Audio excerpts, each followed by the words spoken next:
সিনেমার মতো নাকি সিনেমা জীবনের মতো?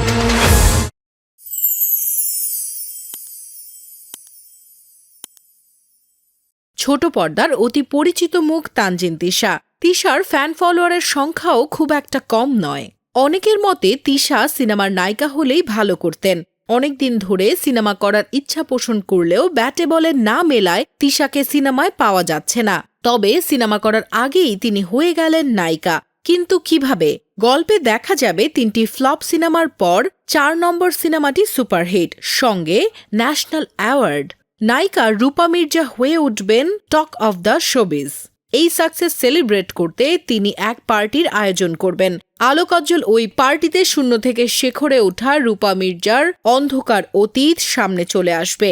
আপন পর, শত্রু মিত্র, মুখ মুখোশ সব যেন এক গোলক ধাঁধা। পুরনো ক্ষত, পাপ কিংবা লোভের গল্পে রাত বাড়তে থাকে আর বাড়তে থাকে লাশ। এমনই এক নায়িকার জীবন নিয়ে নির্মিত হচ্ছে ওয়েব ফিল্ম পয়জন।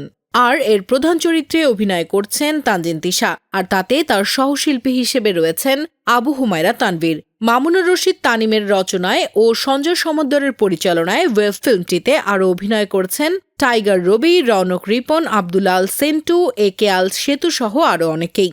এই ওয়েব ফিল্মটি ছাড়াও তানজিন তিশা ব্যস্ত নরসুন্দরী নিয়ে, যেখানে একজন নাপিতের চরিত্রে দেখা যাবে তাকে।